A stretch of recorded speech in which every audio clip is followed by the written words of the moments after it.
don't want to malign the prosecutor standing in front of me right now, so I'm not going to say the possible things that it could be, but it is baffling to me that somebody with the number of years of experience that you have, time after time after time, continues to seemingly purposefully hide the ball to the extent you possibly can for as long as you possibly can. And I really don't want to believe that it is purposeful, but honestly, after a certain number of times, you start to wonder how it could be anything but that, unless it is just that you are so unorganized that you are throwing this case together as you try it.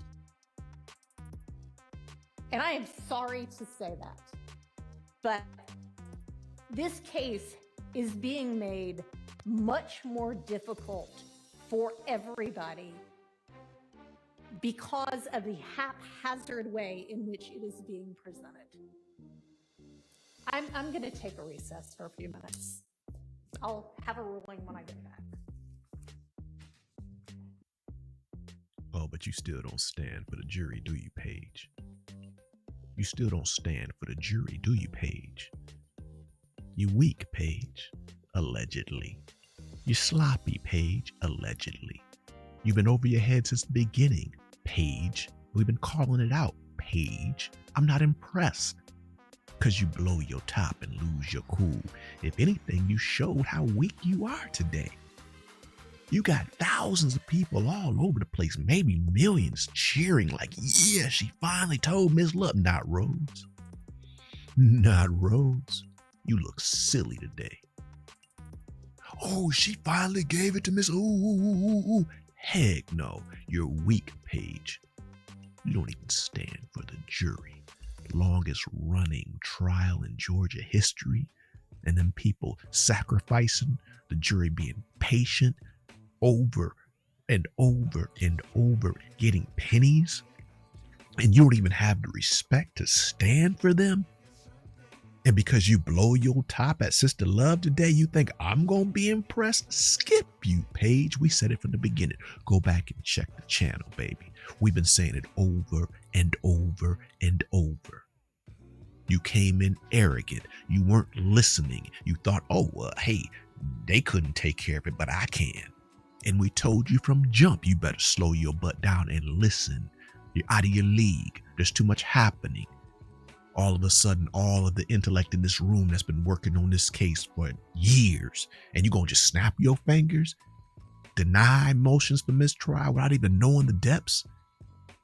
You're going to try to handle this case with your arrogance and just run the trains on time? Speedy, speedy, speedy, speedy. It showed foolishness.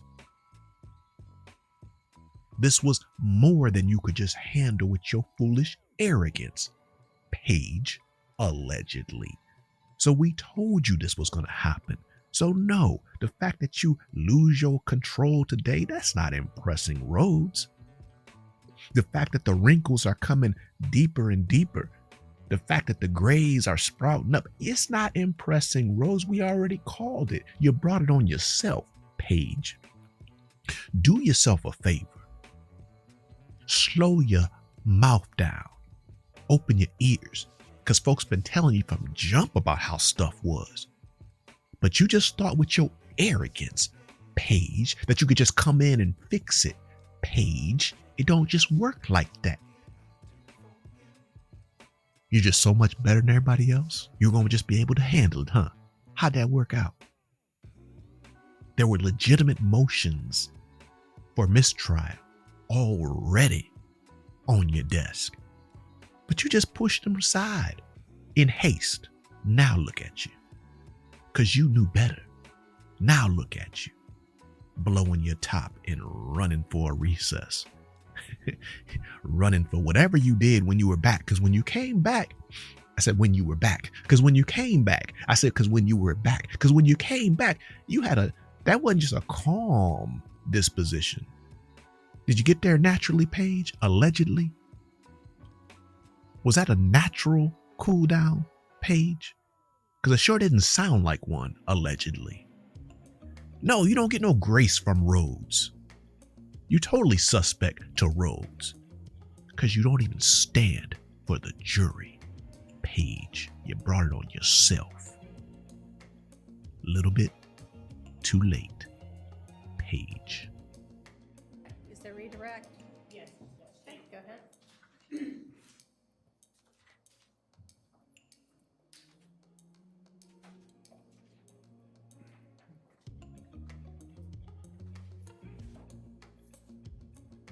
Good afternoon again. Good afternoon. You were asked on cross-examination by Mr. Adams whether or not you saw communication between Demise McMullen and Kenneth Copeland. Correct. Paul, Yes. what was the number that you were able to obtain for Demise McMullen? So the number for Demise McMullen was 470-217-6080. And you were asked as well about efforts that you made to corroborate information that you were given during specific interviews. Do you recall? I do. I'm going to show you what has been marked as State's Exhibit 528 Yankee. And ask if you recognize 528 Yankee.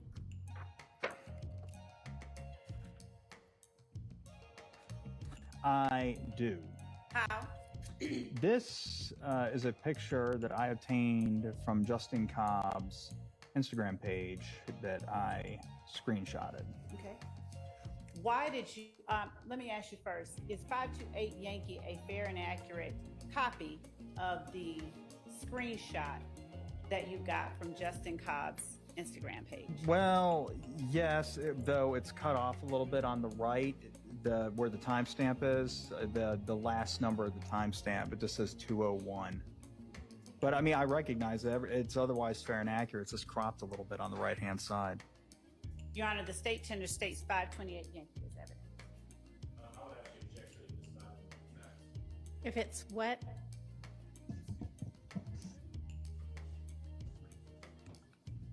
I would actually object to it if it is not as he remembers it to be, if it's been altered or if it's not the same that he has viewed previously. Okay, well, it is admitted subject to the understanding that the date isn't to be relied on because we can't see what the date is. And I'd also object to any hearsay that may be contained within that. I don't know if there, I don't know what the exhibit is, so is there, is that an issue I need to take up? I don't believe so, Judge. I mean, I can show you beforehand. Okay.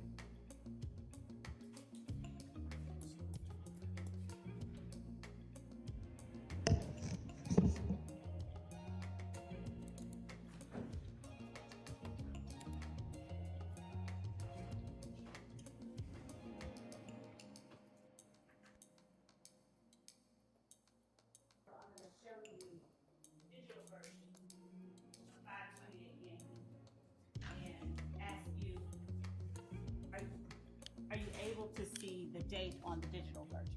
I am. Your Honor, send your 528. Okay, so are you gonna, it'll ultimately be, are you just gonna make a better copy and substitute? All right, that's fine, then it's admitted in full.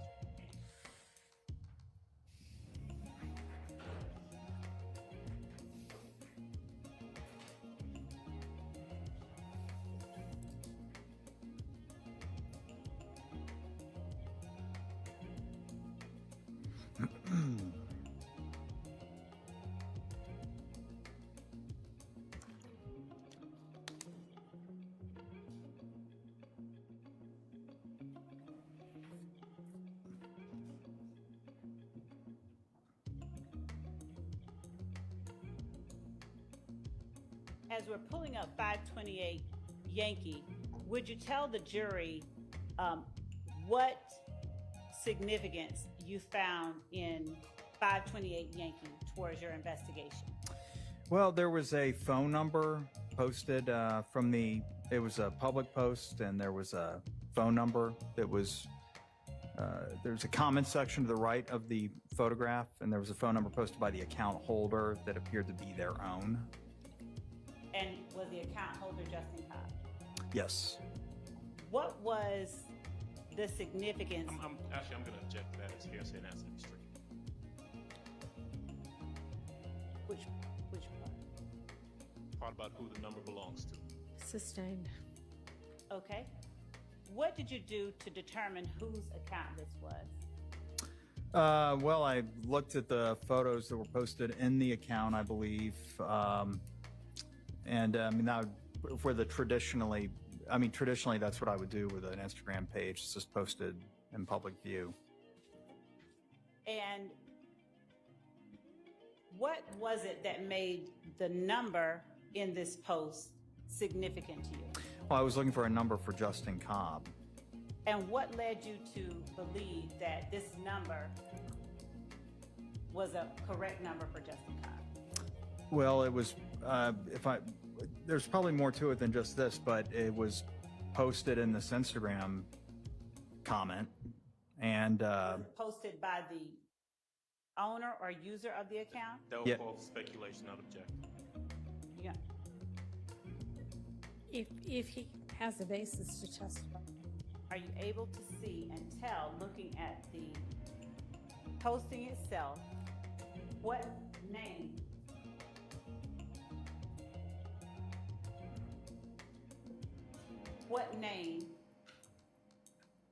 the number is next to? What I would handle renew the my number objection is and also next object on the basis of hearsay if he's reading from a document. to? It's already in evidence, Your Honor. And, Okay, and Your Honor, what? when we were up here at the bench, So, Your Honor, I'll ask additional questions that I think will. sustained. Okay. So, after seeing this Your Honor, number, I have a motion, please. May we step up? Yeah. I'm going to excuse y'all to the jury room.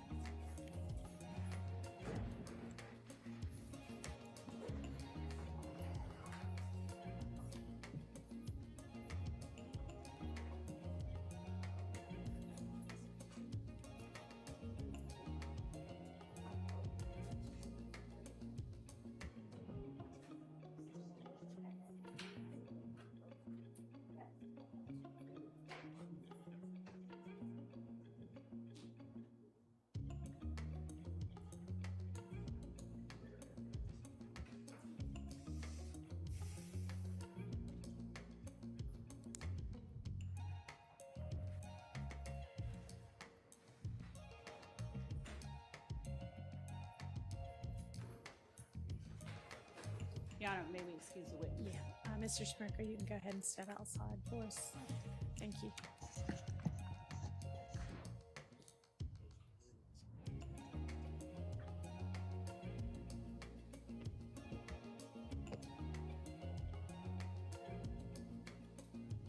Your Honor, so Your Honor. well, first of all, my motion is a motion for mistrial based on the actions of the prosecutor. My objection initially to the item was that it contained hearsay. The state represented at the bench that it was not hearsay. There was no hearsay contained in it.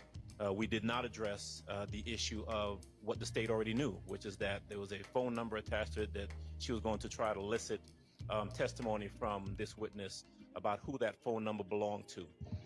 That, in and of itself, is speculation, but it's certainly hearsay.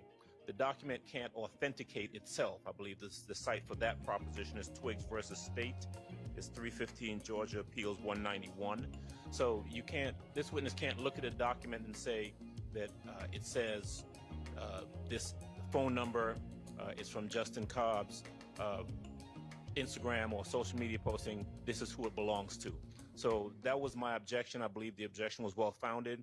I believe the state purposely put that up there after misrepresenting as to whether or not it contained any hearsay in it. And based on that, I would have moved for mistrial.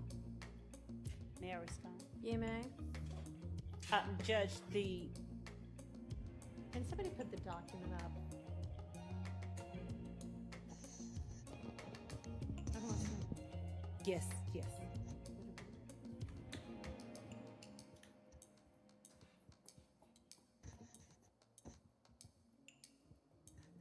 First, the state objects to a mistrial. Second, Your Honor, what Mr. Adams indicated that he did not want on here were the comments with respect. Yeah, Okay. the comments generally being all of the writing on the right side of the picture. Your Honor, And so I said to you, is any of it hearsay? Is any of it being offered for the truth? And you said no. Your Honor, what I was asking the witness to do is to tell what was of significance to that number and what he did in terms of finding out and corroborating information that he obtained, because he obtained phone records. I don't intend that this evidence or this exhibit will prove or show that this is Justin Cobb's phone number. You're asking him that? And No, asking Your him Honor, to testify to that? I'm asking him, and I understand the court, I'm asking him you? what handle it's next to, and Your Honor, what he did after seeing what he saw on this That's social not what media you page. asked. You represented at the bench that none of this, that being the writing on the right side of the picture, which we're all squinting at because it's tiny on the piece of paper. And so I am relying upon you to actually be honest with the court and opposing counsel so that we can deal appropriately with the evidentiary issue. Was any of it being offered for the truth? And you said no. And then you turned around, and after it was admitted over the overruling of the hearsay objection, based on the representation that nothing was being offered for its truth, you drew the witness's attention to the phone number and tried to have the witness testify to whose phone number it was. If that is not offered for the truth, what is it? Your Honor, it What is explains what steps he next took. It wasn't that he sat there and took this phone number and said, okay, this is Justin Cobb's phone number. He went and sought records based on what he saw on this social media post. So it's not, this post can't prove anything, but I do expect that the witness will testify based on what he saw, regardless, because it's a legitimate. Why can't you just, at the bench, when you know the reason you're offering it is for the phone number, and then to ask the witness other questions about what he did based on that phone number and seeing that phone number, say to everybody so that we know what we're dealing with, you know, it's this phone number, and then I'm going to ask him XYZ about the phone number, and then we'll know what we're dealing with. Because my understanding that what was being objected to was not the phone number, was the comments that was the words, Your Honor.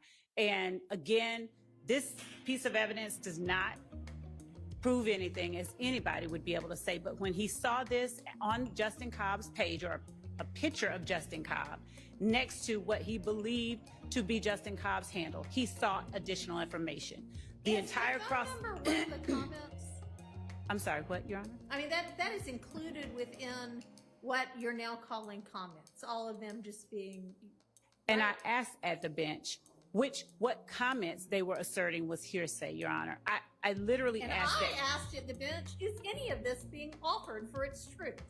And Your Honor, it's being offered to explain DDA Sprinkel's actions that he took next. Your Honor, these records have been collected as part of what he did in this investigation. He was asked on cross-examination, did he take particular steps to corroborate what was given to him in certain interviews? That was the preceding question before I asked him about this particular post. So the state intended and intends to introduce the records that DDA Sprinkel produced or obtained after seeing this post. This post can't suffice to prove that that is Justin Cobb's number. This post only explains why DDA Sprinkel got the number and why it was significant to him in this investigation, where his and actions are being questioned.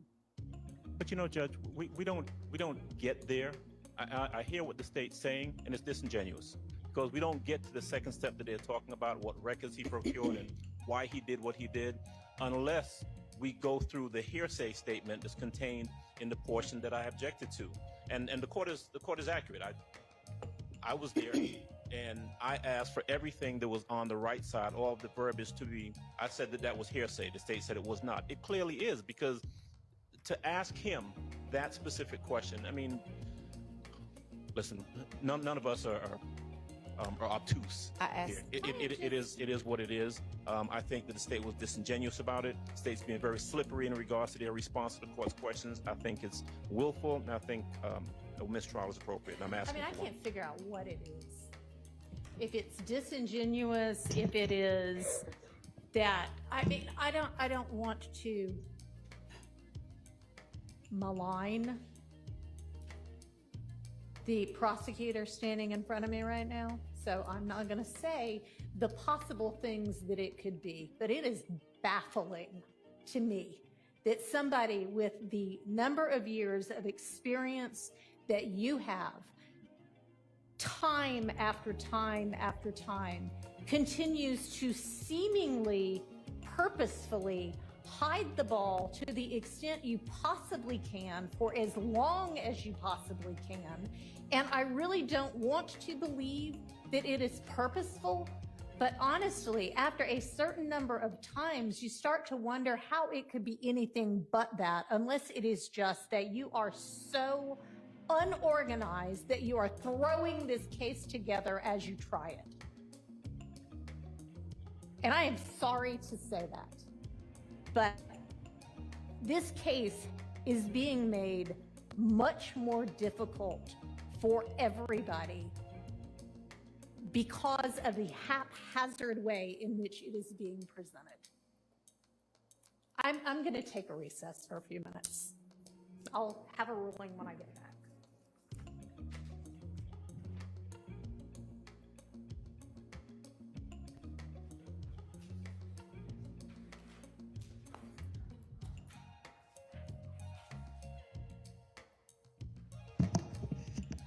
All right, I'm going to deny the motion for mistrial. It's not as if the state couldn't have gotten the testimony in an appropriate way anyway. It's not like the testimony itself is that big of a deal. But I am going to,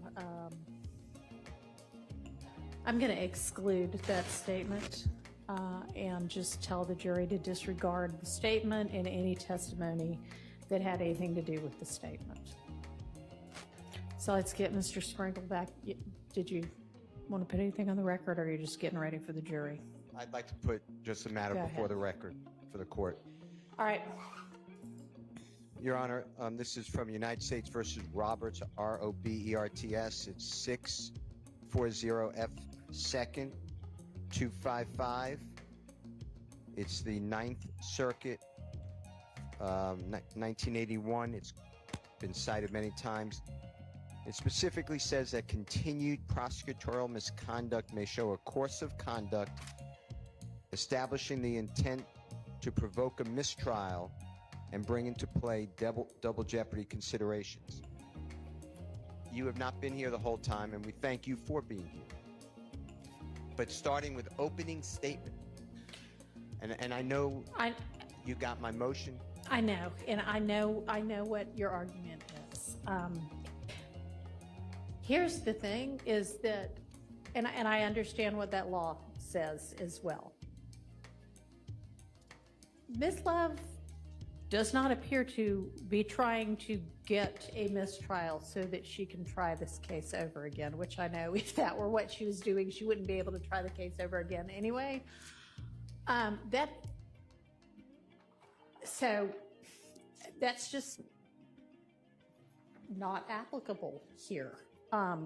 Now, is there continued prosecutorial misconduct merits a mistrial anyway, based on that? Yes, potentially we get to that point at some point.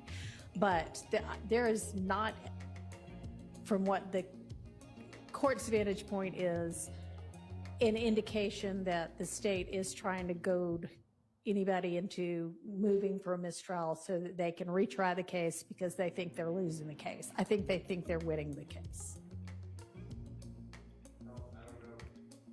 I don't know what they think, but I will say this. This is not common. The state of Georgia of crime. And it is all the time. All the time. And at some point, it's got to end. Because this is not fair to Mr. Williams, and I assume the other people on Honolulu. This is constant hiding walls, citing law that it does not stand for what it stands for, not giving over information, not answering the court, arguing with the court, and I think it does rise to a level now, but I didn't say it's cool. But I think that we're well beyond it. And the reason I said from all these things is it's literally. Oh, I saw that. I know.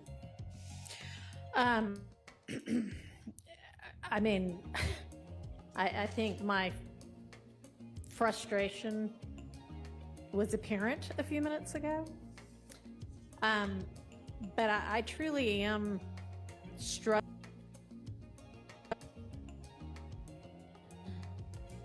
All of this is purposeful, or this is just really poor lawyering on the part of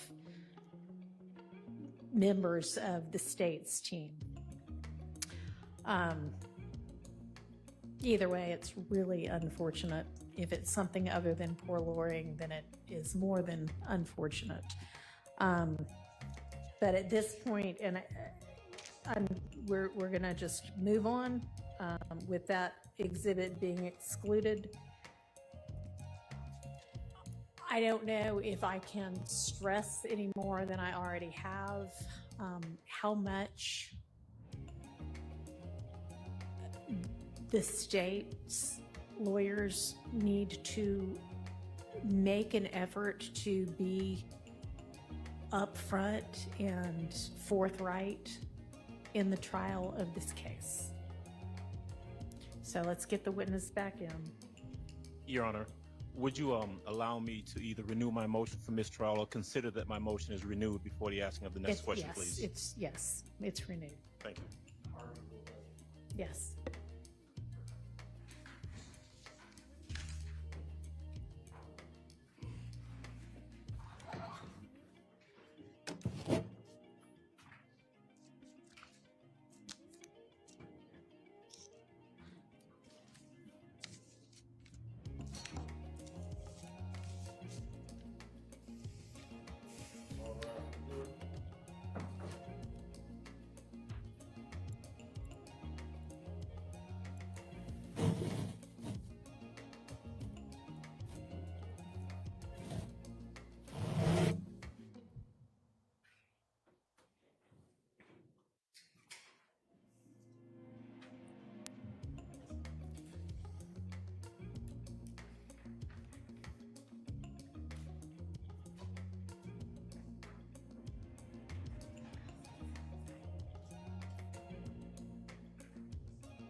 Thank you.